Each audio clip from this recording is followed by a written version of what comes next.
வணக்கம்.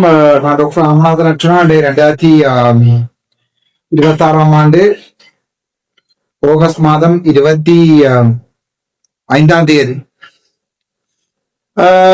நான் இப்போது என்னுடைய வீடியோக்கள்ல சில வீடியோக்கள் உங்களுக்கு மோட்டிவேஷனலாக நீங்க வாழ்க்கையில முன்னேறுவனமாக இருந்தால் சில விடயங்கள், நான் கையாண்ட விடயங்கள், சில ட்ரிக்ஸுகளை உங்களுக்கு சொல்லி தரதுக்கு தான் இந்த வீடியோ. இந்த வீடியோ பார்த்து கொண்டிருக்கிறார்கள் 12 வயசு பிள்ளையா இருக்கலாம், 60 வயசானதா இருக்கலாம். ஆனால் இந்த போடுற இந்த வீடியோக்கள் உங்களுக்கு வாழ்க்கையில நீங்க சாகும் வரைக்கும் மிக பயனுள்ளதாக இருக்கும்னு நினைக்கிறேன். ஆகவே வாங்கோ வீடியோக்குள்ள போலாம். Machiavelli said, "Suffering does not guarantee success. The earlier you understand this, the better you become." They tell you to stay consistent, keep going, keep repeating, keep showing up, and eventually, luck will find you. Sounds inspiring, but reality doesn't owe consistency a reward. Look at a mango tree. One boy stands underneath it all day, throwing sticks at the mangoes, again, again. He is consistent, he's sweating, he's suffering, he's trying harder than everyone watching him. Then another boy walks over, finds a ladder, climbs up, and starts picking the mangoes with his hands. Who worked harder? The first boy. Who suffered more? The first boy. Who got the mangoes? The second. That's the part motivational books don't like to tell you. Sometimes the problem isn't your effort, it's your method. You can spend 10 years repeating the same move and call it discipline, while someone else changes the angle, changes the tool, changes the environment, and gets there in 10 minutes. Consistency is powerful when you're moving in the right direction, but consistency inside the wrong system, that's just becoming more efficient at losing. So don't only ask, am I working hard enough? Ask, is there a better way to reach the tree? Because suffering doesn't make you entitled to the fruit. Results don't reward pain, they reward what works. The boy throwing sticks needs more than consistency. He needs a ladder. இந்த video எதை பற்றி and உங்களுக்கு நான் ஷோர்ட்டா சொல்றதாக இருந்தால், வாழ்க்கையில ஒரு சக்சஸ்ஃபுல்லான மேனாக வர வேணுமாக இருந்தால், உங்களோட வாழ்க்கையில நீங்கள் வெகு சீக்கிரமாக சக்சஸ்ஃபுல்லான ஒரு மனிதனாக மாற வேண்டுமாக இருந்தால், மாக்கியவெல்லி என்று சொல்லுகின்ற த பிரின்ஸ் என்று சொல்லுகின்ற ஒரு புத்தகம் எழுதின ஒரு மிகப்பெரிய சைக்காலஜிஸ்ட் ஒருவருடைய சில கதைகள் தான் தொடர்ந்து இந்த மோட்டிவேஷன் வீடியோவில் நான் போடுவேன். அவை எப்பவுமே மாக்கியவெல்லி சைடு என்றுதான் வரும். மாக்கியவெல்லி யார், இவருடைய வரலாறு என்ன, கதை என்ன, அது நான் ஆறுதலாக உங்களுக்கு போறேன். சோ இந்த வீடியோவினுடைய தலைப்பு, இந்த வீடியோக்குள்ள உங்களை பார்க்க தூண்டி இருக்குன்னு நினைக்கிறேன். நாங்கள் இன்றைக்கு கதைக்கு போற விடயம், ஒரு வெற்றி ஒன்றை அடைய வேண்டுமாக இருந்தால் டாக்டிக்ஸ் வேணுமா, அல்லது தொடர்ந்து முயற்சி, விடாமுயற்சி வேணுமா, அல்லது சில தந்திரங்கள் வேணுமா என்கிறதுதான் இந்த வீடியோனுடைய முக்கியமான கரு.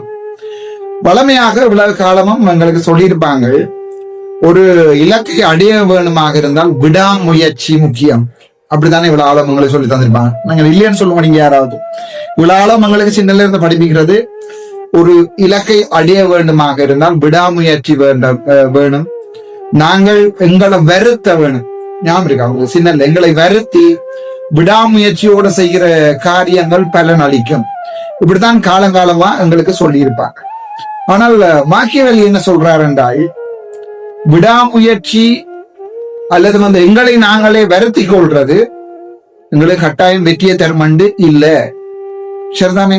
சோ இந்த டார்க் சைக்காலஜி என்ன சொல்றது என்றால், விடாமுயற்சியோ அல்லது தொடர்ந்து நாங்கள் கஷ்டப்பட்டு கொண்டு இருக்கிறோமோ என்பதனுடைய பொருள் நாங்கள் நினைத்ததை சாதிக்க போறோம் இல்லை. நாங்கள் நினைத்ததை சாதிக்க வேண்டுமாக இருந்தால் தந்திரங்கள் முக்கியம். ஒரு சின்ன குட்டி கதை உண்டு இதுல வரும். ஆங்கிலத்தில் இருக்கிறபடியா நான் திருப்பி மறுபடியும் தமிழ்ல சொல்றேன். ஒரு மரத்துக்கு கீழே ஒரு மரத்துல மாங்காய்கள் இருக்கும். நல்ல பெரிய கருத்த கொள்மான் மாம்பழங்கள் காய்ந்து தொங்குகிறது. 2 பாடசாலை மாணவர்கள் இருக்கிறார். ஒரு மாணவன் முயற்சி செய்கிறான். என்னென்றால், போய்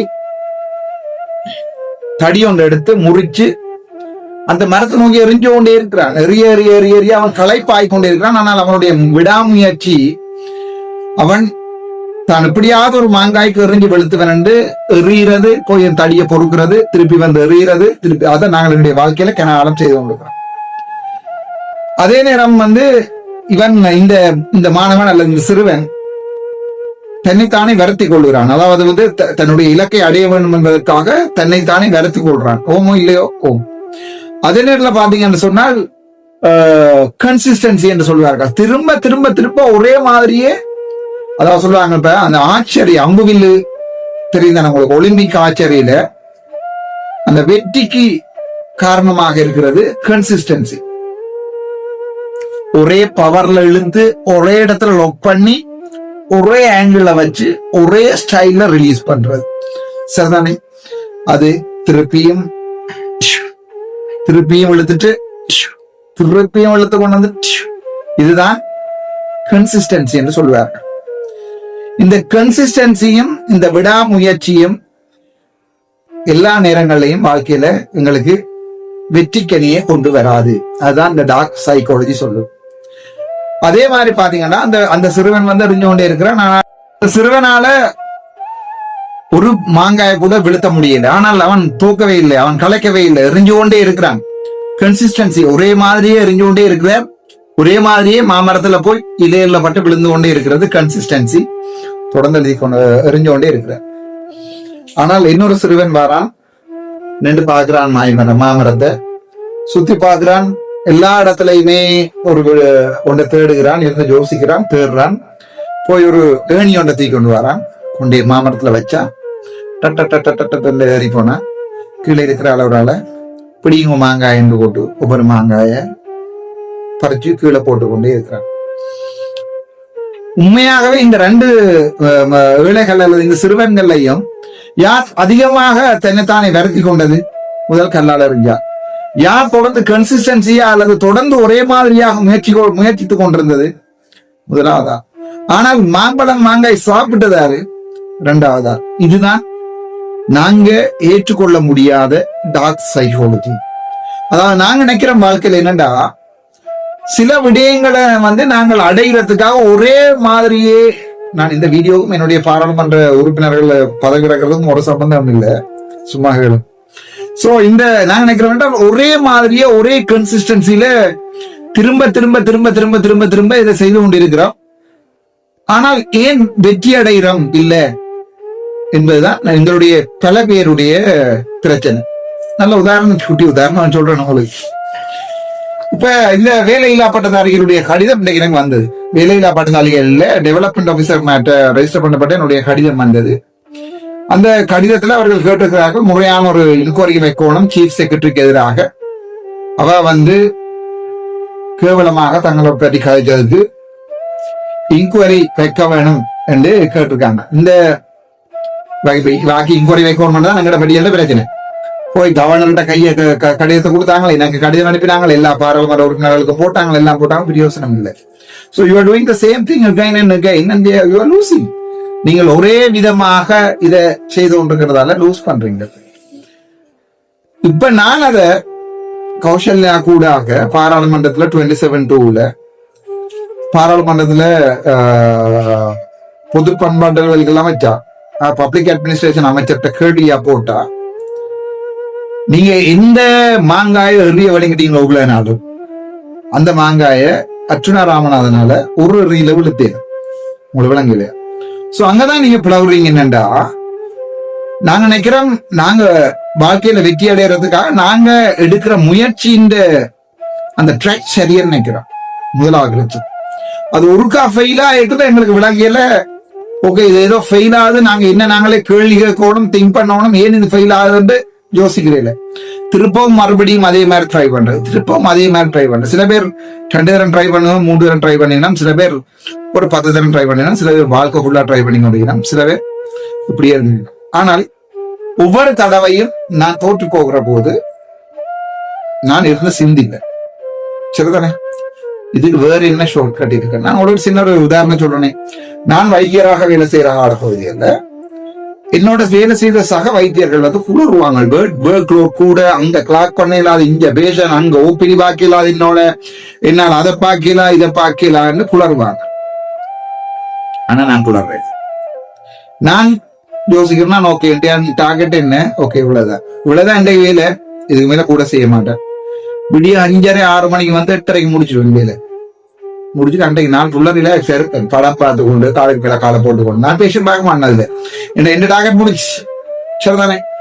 ஆனா சில பேர் வருவீங்க 10:30க்கு தான். கட்டி கமலருவன் என்னுடைய நல்ல நண்பன் தான் 10 மணி தான் வேலைக்கு வருவான்.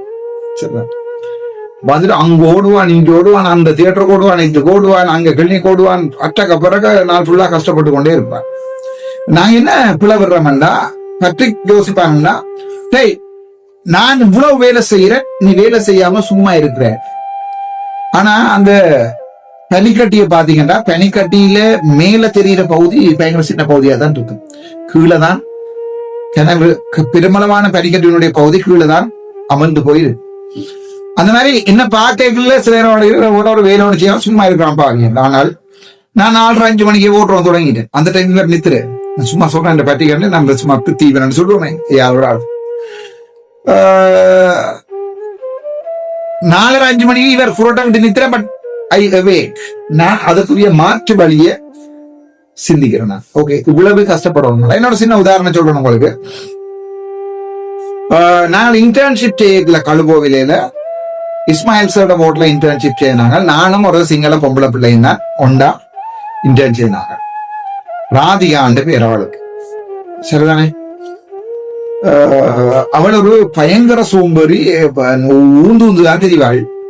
பாய் ஃப்ரெண்ட் வந்து இன்டர்ன் செஞ்சது வந்து ஹோமாகமா வைத்தியசாலையில். சோ வாக்கு 4:30க்கு பாய் ஃப்ரெண்ட போவோம் வேணும். போய் அங்க இரவு நின்றுட்டு இங்க வர திருப்பி ஹாஸ்பிட்டலுக்கு 4:30 போவோம் வேணும் பாய் ஃப்ரெண்ட். அவர் தான் கல்யாணம் கட்டிப்பான்னு நான் நினைக்கிறேன். அதே நேரத்துல இங்க ஹோட்டல வேலையும் பல்லன செய்யவும் வேணும். என்னோட வந்து அடிபடுவா. நான் அவதான் கூட வேலை செய்யற மாதிரி, நான் குறைய வேலை செய்யற மாதிரி நடுவு அடிபடுவா. கடைசியா என்ன செஞ்சோம்டா, போட்டை 2 பிரிச்சோம். நடுவில் ஒரு கற்பனை லைன் போட்டு இந்த பக்கம் என்ன இந்த பக்கம் என்ன. நர்ஸ் மேரெல்லாம் என்னோட பயங்கர விருப்பம். என்ன செய்வாங்கன்னா, ஹோட்டல் அட்மிஷன் போடைக்குள்ள பேஷனை கொண்டே ராதியாண்ட பக்கம் தான் பெட்டை கொடுப்பாங்க. குளறி பாப்பா சரி ராதி நர்ஸ் மேரோட அங்காலதான் கொண்டே பெட்டை கொடுப்பாங்க. சரிதான். அதே பிறகு பார்த்தா நான் 8:30 தான் வருவேன். ஆனா 9:00 ரிலாக்ஸ் ஆயிடுவேன். 10:30 திருப்பி குவார்டர் சேவை படுத்து நிறுத்துறோம். அது பிறகு முக்கியமான பேஷன்ஸ் வந்தா மட்டும் தான் பார்க்குவோம். ஆனா இவள் 8 மணிக்கு வருவாள். பின்னர் 5:30 வரைக்கும் எடுத்து 6:30, 7, 7:30, 8:30 வரைக்கும் டிஸ்சார்ஜ் ஆகி கொண்டிருப்பாள். நான் என்ன செய்ய மாதிரிங்க, முதல் நாள் இரவு வந்து நாளைக்கு லைட்லி டயக்னோஸ் பண்ணி டிஸ்சார்ஜ் பண்ண போற பேஷன் அவ்வளவு இந்த பக்கத்துல உள்ளதுக்கு டிஸ்சார்ஜ் காட்ட முதல் நாள் இரவு எழுதி வச்சிருவேன் நான். சோ அடுத்த நாள் வெளியே வந்து எனக்கு டிஸ்சார்ஜ் பிளான் மட்டும் எழுதுறது தான் வேலை. கடைசியில 2 கிருக்கள் காட்ட கொடுத்து மிஸ் 10 மணிக்கு டிஸ்சார்ஜ் பண்ணி விடுங்க, பேஷண்ட் போர்ட்ல குறையிட்டு மட்டும் டிஸ்சார்ஜ் பண்ணி விட்டு நான் போயிடுவேன். இவா விடிய காலமா வந்தது ஓட்டுற ஒண்ணு நான் செஞ்சிருந்தான் போய் லாட்சிய தேடி கொண்டு நிப்பா. டிஸ்சார்ஜ் காட்டுக ஃபைல் இப்படி நிரம்பி இருக்கு. இப்படி இன்றாதுக்கிட்டே பிஎஸ்டி எழுத வேண்டி இருக்கும். 3 மணிக்கு தான் வந்து எழுத தொடங்குவா. 6 மணி 7:30 வரைக்கும் வந்து எழுதுவா. இந்த பேஷண்ட் காலம் 10 மணிக்கு போயிடும். அதனால எனக்கு தெரியும், நான் வாட வேலையும் சேர்த்து செய்ய வேணும். ஓட்டரை பாதியா பிரிச்சிட்டேன். அதுதான் இன்டெலிஜென்ட் பீப்புள் செய்யற வேலை. அதாவது வந்து நாங்கள் ஒரு விடயத்தை செய்ய வேணும் என்றால் அதுக்கு பல வழி இருக்கு. நாங்கள் சில விடயங்களை சாதிக்கணும் என்றால் அதுக்கு பல வழி இருக்கு. சோ பிழையான வழியில பயங்கரமா கஷ்டப்பட்டு நாங்க இங்க வருத்தி கொள்றோம் சில நேரங்கள்ல. ஆனால் அதுக்குரிய அவுட்புட் இல்ல. பேஷண்ட் பேசும், நர்ஸ்மார் பேசுவாங்க. 5 மணி 7 மணி 5 மணிக்கோ 6 மணி 7 மணி டியூட்டி மாறுற நர்ஸ்மார்லாம் பேசுவாங்க. அதே பிறகு 2 கனிவுல கலட்டி கொண்டிருக்கிறாங்க. பேஷண்ட் போக வேணும், பேஷண்ட் பேசு. புதுசா வந்திருக்கிற பேஷண்ட் பேசுவோம், அழுவாங்க. அழுது நான் டிராமா போடுவாங்க. நான் அதை கணக்கெடுக்கல. டிராமா குயின் சம்பந்தமாக இன்னொரு வீடியோட நான் உங்களுக்கு ஆடுதான். அதனால நான் அதை கணக்கெடு. கடைசியா சீனியர் சொன்னாங்க, அப்பா வேண்டாப்பா அவளுக்கு கொஞ்சம் ஹெல்ப் பண்ணி கூடன்னு. அப்ப நான் சொன்னேன், சரி இப்படி செய்வோம் மடி. என்ன 4 மாதம் மிச்சம் இருக்கு. 2 மாதம் சவ பண்ணிட்டா என்னட்ட படிச்சுட்டேன் இருந்தாலும் படிச்சுட்டேன். சோ நான் சொன்னேன், முதல் 2 மாதமும் நான் முழு பேஷனுக்கு டயக்னோஸ் கார்டு எழுதுறேன். முதல் 2 மாதம் நீ ஒன்றுமே செய்ய வேண்டாம். நீ வந்து உண்ட பேஷனை கிளாக் பண்ணிட்டு போ. நான் டயக்னோஸ் கார்டு எழுதி ஃபாலோ அப் செய்து ஓட்டோ செய்து எல்லாமே 2 மாதம் செய்து மிச்சம் 2 மாதம் உண்டு. அந்த கடும் புழுவத்துல பாய் ஃப்ரெண்ட்ட போய் அங்க பின்னர் 2 மணிக்கே போய் பாய் ஃப்ரெண்ட் ரூம்ல இருப்பா. 2 மாதம் நான் என்ன செஞ்சேன், பல்ல கடிச்சு கொண்டு மாஸ்டர் பிளான் பண்ணி முதல் நாள் இரவே டிஸ்சார்ஜ் இல்லாம எழுதி மாஸ்டர் பிளான் பண்ணி இந்த சுமையை குறைச்சு நீட்டா வேலை செஞ்சு 2 மாதம் நான் ஒரு மாதிரி கடத்தினேன். இப்ப அக்காட 2 மாதம் வந்துச்சு. 10 மணிக்கே பேக்ல தோலை போட்டு கொண்டு வரட்டா ரெண்டு. இப்ப இருந்து நர்ஸ்மாரோட அடிபட்டு நர்ஸ்மாரோட பிரச்சனைப்பட்டு பேஷண்ட்ஸோட அடிபட்டு பிரச்சனைப்பட்டு கம்ப்ளைண்ட் போய் டிரெக்டர் கம்ப்ளைண்ட் போய் அங்க கம்ப்ளைண்ட் போய் இங்க கம்ப்ளைண்ட் போய் அதுதான் சரியான முக்கியம். என்னடா நாங்க கன்சிஸ்டன்சியையும் ஹார்ட் ஒர்க்கையும் நினைச்சு கொள்றது அதுதான் சக்சஸுக்குரிய வழி. அது அல்ல வழி, இதுதான் வழி. சில சக்சஸுக்கு இதுதான் வழி. என்னோட உதாரணம் குட்டி உதாரணம் சொல்றேன். நான் ரிசர்ச் ஃபெயில் எக்ஸாம்ல 3 பேருக்கு ரிசர்ச் கொடுத்தேன். 3 பேரும் பாஸ், ஆனா நான் தான் ஃபெயில். அதை விடுவோம், அதை கதை வேற, அதை விடுவோம். சோ என்னுடைய ரிசர்ச்ல நான் என்ன செஞ்சேன்டா, 1 மாதத்துக்கு முன்னமே கஷ்டப்பட்டு எல்லாம் அடிச்சு பிரிண்ட் பண்ணி புக்கை இனிமே ரிசர்ச்ல கை வைக்கலாம்னு முடிச்சு வச்சுட்டேன். ஆனா எங்களோட மட்ட ஆக்கள் எல்லாம் எக்ஸாம் வரைக்கும் கடைசி வரைக்கும் வெயிட் பண்ணி கொண்டு இருந்துச்சு. நான் சபிஷன் டே ஓபன் பண்ணினோடனே கொண்டு ரிசர்ச்சை கொடுத்துட்டேன். இங்க எங்கட வீட்டுலதான் ஆக்கள் கூடிச்சு. நான் அப்ப ஃப்ரீ தானே. சோ எங்கட வீட்டுல தர்ஷனன், மதுரகன், ஜீவந்த், ருவான் ஐயா, பிரபு ஐயா, இப்ப கல்முனை வடக்கு வைத்தியசாலையில இருக்கிற நினைக்கிறேன், வடக்கில இல்ல தெற்குல இருக்கிற பிரபு ஐயாக்கு நான் தான் ரிசர்ச் செஞ்சு கொடுத்துறேன். அதுக்காக விரும்புறேன், சரிதானே. சோ பிரபு அண்ணன் முதல் நாள் பின்னரும் எனக்கு அனுப்புற, டே நாளைக்கு ரிசர்ச் அப்படி பண்ணுவாங்கடா, என்ன நீ தான் செய்தோட எனக்கு தெரியாது. நானே உங்களோட ரிசர்ச்சா, ஆனால் அந்த பொறுப்பை நான் எடுத்துக்கொண்டேன். இரவு அந்த விடயத்தை விடிய புத்தகமா பிரிண்ட் பண்ணி கொடுக்குற அளவுக்கு செய்யற அளவுக்கும் கெப்பாசிட்டி என்னட்ட இருந்தது. சோ கன்சிஸ்டன்சியும் அதே நேரத்துல திரும்ப திரும்ப திரும்ப முட்டாள்தனமாக பிழையான வழியில ட்ரை பண்றதுதான் சக்சஸ்க்குரிய அடையாளம் அல்ல. நீங்க அதுக்கு மாற்று வழிகளை சிந்திக்க வேண்டும். வாழ்க்கையில கரக பிரச்சனை வரலாம், சரிதானே. சில நேரம் பணக்காரர் வரவும் ட்ரை பண்ணுவீங்க, ஆனா நீங்க யோசிச்சு கொண்டிருப்பீங்க, ஓகே வார காசுல மிச்சம் பிடிச்சுதான் நாங்கள் வாழோம். ஒரு நாளுமே தற்போது இருக்கிற இலங்கை நிலைமையில மிச்சம் பிடிச்சு ஒரு நாளுமே நீங்கள் பணக்காரரா வரையிடாது. சோ நீங்க மாற்று வழியை ஏதாவது சிந்திக்கணும். எம்பி ஆகணும், மாநசபைக்குள்ள போகணும். இந்த மாதிரி மாநசபை வருது, மாநசபையில 39 எம்பி மேல இருக்கலாம். சோ டெவலப்மெண்ட் ஆபீசரா டிஓவா எனக்கு சிரிப்பா தான் இருக்கு. உங்களை நோக்கி நான் வேலையில்லா பட்டுதாரி, அது வேற பிரச்சனை. ஆனா உங்களை எனக்கு சிரிப்பா தான் இருக்கு. சிந்திங்க, வேற ஏதாவது வழி இருக்கான்னு சிந்திங்க. ரிஸ்க் எடுக்கணும் வாழ்க்கையில். நாங்கள் ஒரு முன்னேற்றம் அடைய வேணும்னா ரிஸ்க் எடுக்காம ஒரு நாளும் வாழ்க்கையில முன்னேற இல்லாது. சோ நீங்க என்ன செய்யலாம், மாநசபையில இந்த முறை ரிஸ்க் ஒன்று எடுத்து பார்க்கலாம். ஒரு கொஞ்ச நாளைக்கு கவர்மெண்ட் ஜாப்புக்கு நோப்பையே கொடுத்துட்டு எலெக்ஷன் நின்று பார்க்கலாம். Luck by, don't underestimate the luck. Luck பையா உங்களுக்கு அடிச்சு உங்களுக்கு சினம் போட்டு நீங்க போயிட்டீங்கடா மாநசபைக்குள்ள. மாநசபையில உங்களுக்கு டேலண்ட் இருக்குண்டா நீங்க ப்ரூவ் பண்ணீங்கன்னா அடுத்து பாராளுமன்றம் ஷுவர்.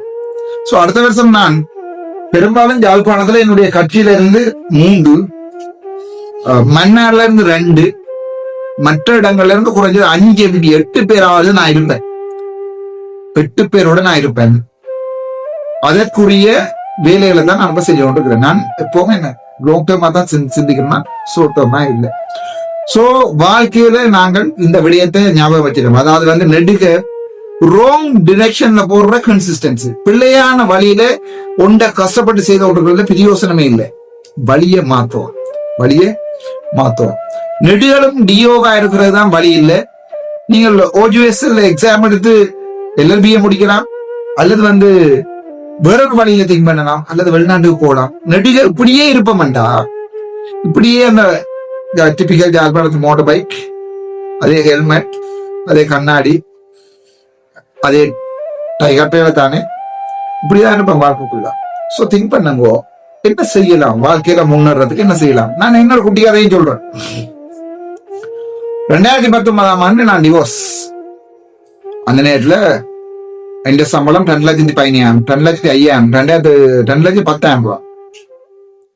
அதுல 1,30,000 ரூபாய் லோன். இப்பவும் கட்டி கொண்டிருக்கிறான் அந்த லோனை. அப்பவும் 1,30,000 ரூபாய் லோன் கட்டணும். சோ லோன் கட்டி கொண்டு கண்ண டிவோர்ஸ் எடுத்துட்டு காசு பயங்கர இருக்கான். கையில மகன், 4.5 வயசுல மகன். சோ பிள்ளைய நான் பார்க்கணும். எனக்கு அம்மாவும் இல்ல அப்பாவும் இல்ல, வேற யாராவது ஒரு ஆள் பார்த்து தந்தா வேற பிரச்சனை. பிள்ளைய நான் தான் பார்க்கணும். சரிதானே? 9 வயசு வரைக்கும் நான் தான் பார்த்தேன். சோ பிள்ளைய நான் பார்க்கணும். 4.5 வருஷம் நான் பார்க்கணும். பிள்ளைய நான் பார்க்கணும். அதே நேரத்துல உழைக்கவும் வேணும், டாக்டரா வேலை செய்ய வேணும். சோ உழைக்கிறதுக்கு என்ன வழி என்று நான் யோசிச்சேன். என்னால வேற என்னென்ன பிள்ளையோட நின்று செய்யலாம்னு யோசிச்சேன். சரிதானே? பிள்ளையோட நின்று வேற என்னென்ன விடயங்களை நான் செய்யலாம்னு யோசிச்சேன். அதுக்கப்புறம் நான் யோசிச்சேன், எனக்கு என்னால ஏழும் ஆர்ட் அண்ட் கிராஃப்ட், டிராயிங் செய்யலாம். ஆனால் டிராயிங் பண்ணி ரோட்ல போட்டா 20,000 ரூபாய் நம்ம வேண்டாது. சரிதானே? சோ உலகத்துல இங்க எந்த ப்ராடக்ட்ல டிராயிங்கோட வேல்யூவா இருக்கும்னு யோசிச்சேன். அதுதான் இன்டர்நேஷனல் லெவல்ல ட்ரெடிஷனல் ஆச்சரியில அந்த ஆச்சரி எக்யூப்மெண்ட் செய்யற கிராஃப்ட்மேன்ஷிப் பிடிச்சேன். ஃபேஸ்புக்ல தேடி பிடிச்சேன். ஆச்சரி பேஜஸ் இருக்கு, ட்ரெடிஷனல் ஆச்சரி சொசைட்டி அப்படி இப்படி எல்லாம் இருக்கு, போய் தேடிப்பேன். ரைட், ஃபர்ஸ்டா போய் கொடம்புல ஒரு இடத்துல லெதர் வேண்டி கொண்டு வந்து நடுவில் சொன்னா உங்களுக்கு காட்டணும் பண்ணு இந்த பர்ஸ் நான் செய்து இப்ப கிட்டத்தட்ட 9 வருஷம். சரிதான்? இந்த பர்ஸ் செய்து இல்ல ஃபர்ஸ்ட் ட்ரை இது வந்து 9 வருஷத்துக்கு அப்புறம் இந்த பர்ஸ் இப்படி இருக்கா யோசிப்பேன். சரிதானே? Full leather purse. இன்னும் 50 வருஷம் இருக்கு இந்த பர்ஸ் இப்படியே. சரிதானே? இந்த ஹேண்ட் ஸ்டிச் பண்ணப்பட்டு, இந்த கையால ஹேண்ட் ஸ்டிச் பண்ணப்பட்டு மகன் பேர் எழுதி நான் அச்சிலீஸ் அதுல அழிஞ்சிட்டு தான் உங்களுக்கு பார்க்க தெரியுமா நினைக்கிறேன். இந்த இதுல அச்சிலீஸ் ஃபைரோகிராஃபி ஆர்ட் ஒரிஜினல் லெதர். இந்த உங்களுக்கு தெரியும், இந்த ஒரிஜினல் லெதர்ல தான் இப்படி மார்க்கிங்ஸ் வரும். சோ ஐ தாட் வீட்டை இருந்து ஏர்ன் பண்ணவன, ஆனா இன்னொன்று வீட்டை இருந்து ஏர்ன் பண்றது படத்தை கருவித்தா சனம் வேண்டாது. சோ என்ன செய்யலாம், வீட்டை இருந்து ஏர்ன் பண்றதுக்கு என்ன செய்யலாம் திங்க் பண்ணி பார்த்துட்டு லெட்ஸ் டூ த கிராஃப்ட்மேன்ஷிப். சரிதானே? என்னுடைய ஃபர்ஸ்ட் குயிவை அப்ப 200 பவுண்ட்ஸ் வித்தன. 200 பவுண்ட்ஸ் இந்த காசு 80,000 ரூபாய். எனக்கு அது செய்யறது கிட்டத்தட்ட ஈவேல இருந்தெல்லாம் ஓட பண்ணி ஒரு 10,000 ரூபாய்க்கு மேல நட்டேன். ஃபர்ஸ்ட் குயிவை செய்து படம் எடுத்துட்டு ஃபேஸ்புக் பேஜ்ல போடுறேன். வெள்ளக்காரன் கேட்கிறான், which country are you from, how can I get this one? Okay, 1 2 3 4 5 கிட்டத்தட்ட 800க்கு மேல 800 குயிவர்ஸ் மட்டும் செஞ்சிருக்கிறார். அது மொத்த சேல்ஸ் வந்து 800க்கு கூட அந்த என்னுடைய ஷாப்ல. அப்புறம் யோசிச்சேன், ஓகே குயிவர்ஸ் மட்டும் தானே செய்யறது, லெட்ஸ் டூ ஆர்ம் கார்ட்ஸ். அதுக்கு பிறகு நைஃப் ஷீட், கத்தியல் வைக்கிற உரைய ஏன் செய்யல, செய்துப்பா. என்ன பிரச்சனைன்னு சொன்னா, இலங்கையில வந்து இந்த லெதர்ல நேச்சுரல் டேன் லெதர் இல்லை இங்க. அதாவது வந்து டூல் பண்ணக்கூடிய லெதர் இல்ல, ஃபைரோகிராஃபி பண்ணக்கூடிய லெதர் தான் ஸ்ரீலங்காவில இருக்கு. ஸோ அதை எடுத்து கொண்டு வந்து வச்சு ஐ மேட் அபவுட் 1 crore, 1 கோடி within 3-4 years. சரிதான்? Most what do you call that, second most seller on Etsy. Go and see ETSY Etsy page la second most seller. Even gun அதுகள் வைக்கிற ரைஃபிள் ஷீட் செய்யாத சாமானே இல்லை, கையால கண் பார்த்தா கை செய்யும். சரிதானே? அதுக்கு பிறகு உண்மையான ஒரிஜினல் ரபின் ஃபெதர்ஸ் எடுத்து கொண்டு வந்து, முயல் ஃபெதர்ஸ் எடுத்து கொண்டு வந்து, அதுக்கப்புறம் காட்டுக்குள்ள போய் இந்த சிறகுகள் எடுத்துட்டு வர சிறகுகள் எடுத்து கொண்டு வந்து I made a lot of things. I sold a lot of things. I earned a lot. So all about 80-100 lakhs. 1 கோடி 120க்கு மேல உழைச்சிருப்பேன் அந்த 4 வருஷத்துல. I was still earning until 2024. Once I come back to the நான் இங்க once I came back to Chavakachcheri வந்த பிறகுதான் என்ன அந்த ஆன்லைன் ஷாப் நிப்பாட்டினா. So I'm going to start it again. Nobody can ask me how do you earn money, because I know the way that how should the things work. என்ன தெரியும், அப்படி சில வேலைகள் அப்படித்தான் வேலை செய்யணும். ஒரு குயிவர் மினிமம் 200 euros. ஆனா இங்க எங்களுக்கு போஸ்டேஜ் காஸ்டும் எல்லாம் சேர்த்து ஒரு 50 போனாலும் 150 euros சிம்பிளா, 150 pounds சிம்பிளா உழைக்கலாம் ஒரு குயிவரோட. ஒரு நாளைக்கு 3 குயிவர் செய்வேன். சரிதானே? What is quiver? அந்த அம்புகள் போடுறோம், அம்புரா தூணி பேக் குயிவ ஹிப் குய டிஃபரெண்ட் டிசைன்ஸ் இன்வென்ட் பண்ணினான். இவன் பிளாக் விடோ போஸ் என்று சொல்லி அமெரிக்காவில் ஒரு போ கம்பெனி இருக்கு, ட்ரெடிஷனல் போ செய்யறது. So they have invited me for their exhibition. அந்த டைம்ல எப்படி அமெரிக்கா போறது தெரியாது. ஸோ ஐ டிட் கோ. சரிதான், இந்த ப்ராடக்டை கொண்டு தான் அங்கே விற்க சொல்லி தே ஹாவ் இன்வைட்டட் மீ. இந்த வீடியோ பார்க்கறாங்களே தெரியும். ஆவே அந்த நேரம் நான் ஜோதிச்சிருந்தா பிள்ளை ஒரு கையில பிள்ளைய வளர்க்கணும், அவனோட டொய்லெட் அள்ளி அவனுக்கு குளிக்க பார்த்து அவனை ஸ்கூலுக்கு விட்டு அவனுக்கு படிப்பிச்சு அவனோட பின்னேரம் விளையாடி, யாருமே இல்லை எனக்கு, அம்மாவும் இல்லை அப்பாவும் இல்லை, ஒரு அனாது சரிதான் அண்ணன் இந்த பாட்டுல. ஸோ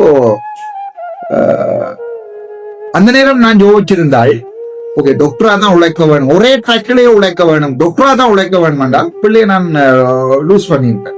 பிள்ளைய கொண்டு அனாத ஆச்சரியப்பதெல்லாம் இருக்க வேண்டியதில்லை மாதிரி. No, he was with me all the time, day and night. He used to craft things with me. அவருக்கு அதை பார்த்த அப்புறம் படங்குறதுக்கெல்லாம் பயங்கர ஆசை.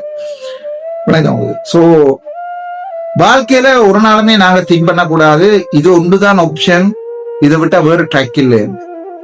ஸோ சேக் ட்ராக். எப்பவுமே டாக்டரா இருக்க கூடாது. 10 years ஒரு டாக்டரா, 2 years ஒரு மெம்பர் ஆஃப் பார்லிமெண்டா, டைம் கிடைச்சா நீங்க எனக்கு பிச்சை போட்டா ஒரு சிஎம்மா, அல்லது நம்ம நாட்டுல வேறொரு தொழில் ஒன்று செய்து ஒரு ஆர்டிஸ்டா, ஒரு ட்ரெடிஷனல் ஆச்சரா.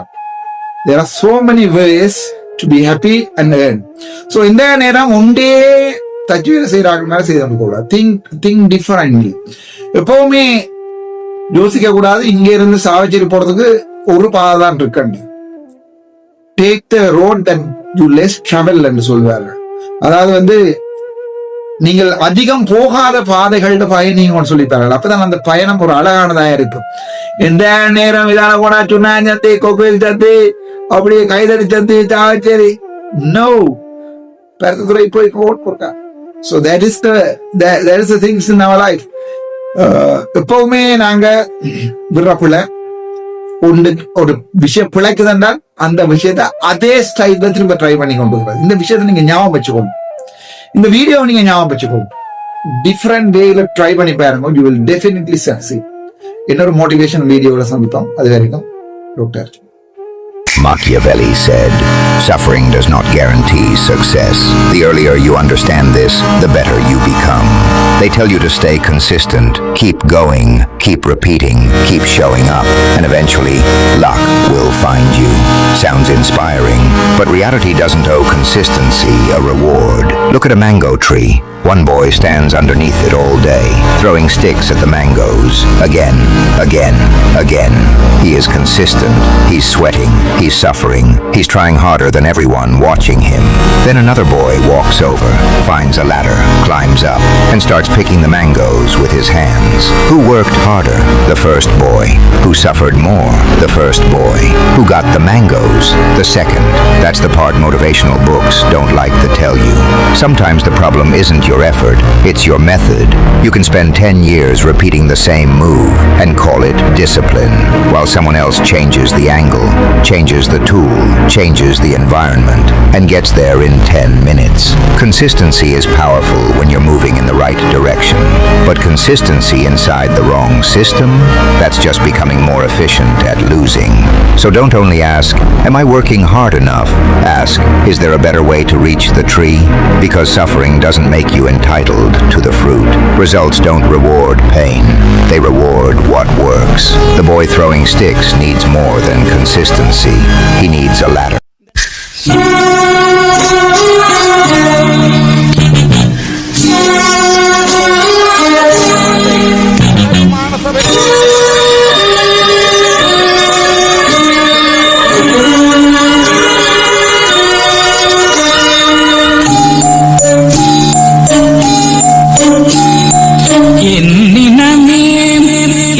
சனமே என்னை உனக்கு தெரிகிறதா?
சனமே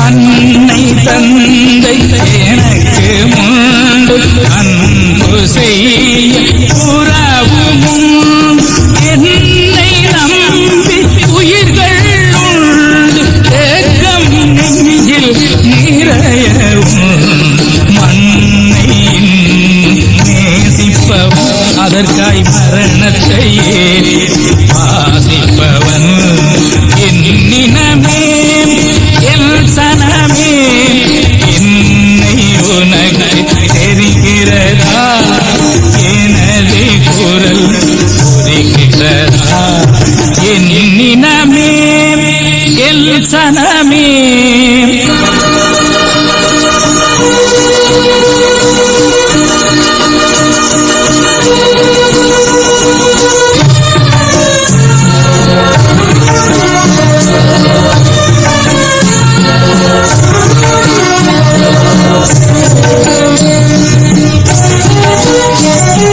பாசறை நான் புகுந்த இடம் பதுங்கு கூடி உறங்குமிடம் தேச நலன் எனது கடன் என் தமிழே எனது திடன் அதனால் மண்ணை நேசிப்பவன் அதற்காய் மரணத்தை ஆசிப்பவன் என்னினமே என் சனமே என்னை உனக்கு தெரிகிறதா எனது குரல் புரிகிறதா என்னினமே என் சனமே